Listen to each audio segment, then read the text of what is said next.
Hello नमस्कार मित्रांनो, सारथी life magic चॅनलमध्ये पुन्हा एकदा स्वागत आहे. आजच्या आठवड्यामध्ये आपण एका वेगळ्या विषयावरती चर्चा करणार आहोत. विषय सर्वांच्या आवडीचा, निकटचा आणि सर्वांना बऱ्यापैकी चांगला माहीत असतो.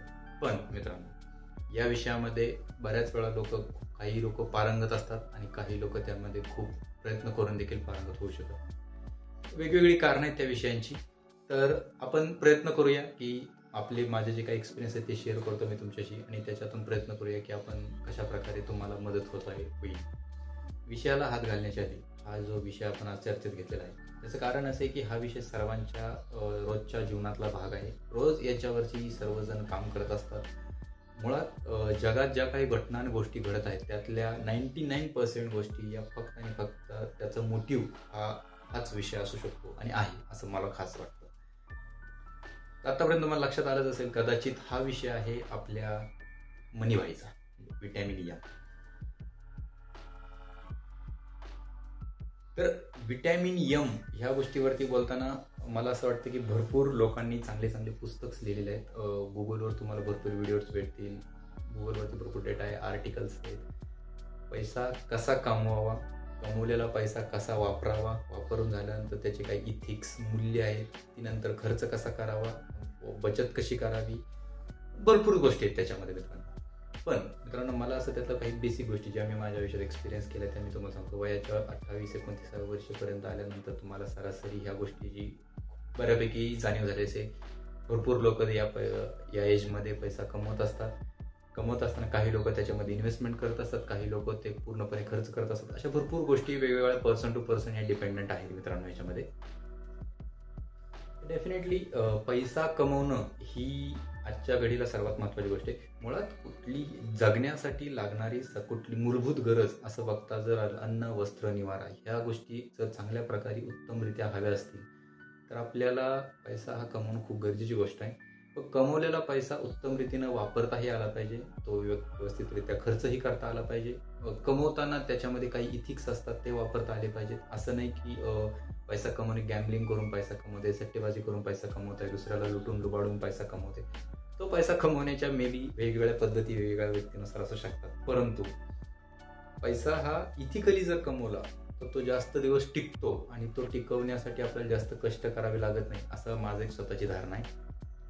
बाकी प्रत्येक व्यक्तीनुसार करप्शन करून काही लोक पैसा कमवला जातो, काही ठिकाणी हा त्यांना लुटून पैसा कमवला जातो, चोरून पैसा कमवला जातो, फसवून पैसा कमवला जातो. असं पैसा कमवण्याच्या ज्याच्या त्या व्यक्तीनुसार काही पद्धती असू शकतात. परंतु माझे इथिक्स इथं ॲग्री करत नाहीत त्या गोष्टींना, त्यामुळं मी त्या गोष्टी सजेस्ट करत नाही किंवा करू शकत नाही. परंतु ज्या व्यक्तींना या करायच्या तर ते करू शकतात. तर आपण पैशाविषयी चर्चा करताना सर्वात पहिल्यांदा विषय करू की पैसा का कमवणं गरजेचं आहे. मित्रांनो, संकट किंवा कोणत्या इमर्जन्सीज असतात किंवा आपल्या सगळ्या ज्या गरजा असतात त्या कधी श्रीमंत किंवा गरीब असा विचार करून आपल्याकडे येत नाही. त्या येतात आणि आपल्याला त्या आल्यानंतर आपल्याला त्यांना डील करावं लागतं. आणि डील करताना बऱ्याच वेळा माणसं आपली कामी येतात, काही वेळा वेळ त्याच्याशी कामी येते. परंतु त्याच्यामध्ये एक भाग असतो पैसा. मी बऱ्याच वेळा लोकांना सांगतो की कुठलीही गोष्ट प्रॉब्लेम्स आपल्याकडे आले तर ते प्रॉब्लेम आपण सॉल्व्ह करू शकतो, पण ते प्रॉब्लेम सॉल्व्ह करताना आपल्याला वेळ, माणूस आणि पैसा ह्या तिन्हींपैकी एक तरी गोष्ट आपल्याकडे खूप चांगल्या पद्धतीत असणं गरजेचं आहे मित्रांनो. आयुष्यात जर आपण सुखी होण्याच्या मार्गावरती चालत असो, आपलं स्वप्न असेल की आपले आई वडील, आपले मुलं, बायका, आपली इतर मित्रमंडळी हे खूप सुखी असणे गरजेचे, तर आपण आर्थिक साक्षरता हा एक त्यातून ॲस्पेक्ट येतो. आर्थिक साक्षरता असणं खूप गरजेचे आहे.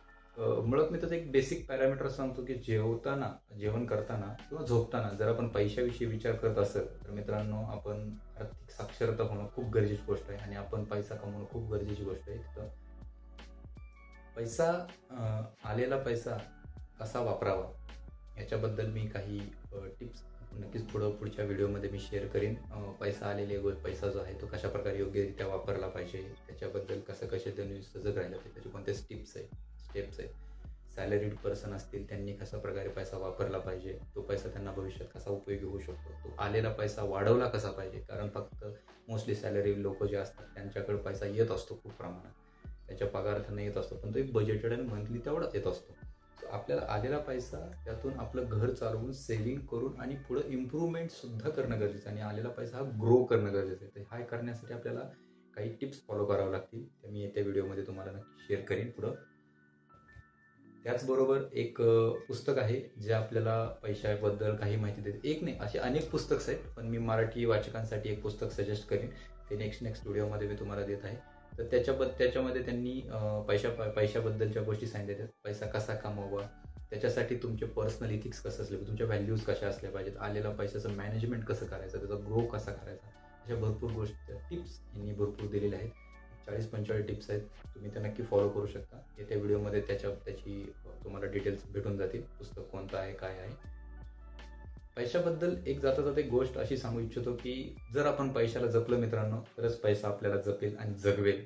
डेफिनेटली मित्रांनो, आपली कृती, आपली मूल्य आणि आपला पैसा ह्या तिन्ही गोष्टींचं इंटरलिंक करून तुम्ही तुमच्या आयुष्यात पैसा कमवू शकता आणि आलेला पैसा तुम्ही यथेच्छ आनंद भोगू शकता आणि पुढे येणाऱ्या फ्युचरच्या भविष्याच्या दृष्टीने सुद्धा तुम्ही पैशाची वाढ करू शकता आणि त्यातून तुम्ही खूप सारे आनंदी जीवन जगू शकता. आपल्या स्नेहमित्रांना सर्वांना आनंदी ठेवू शकता.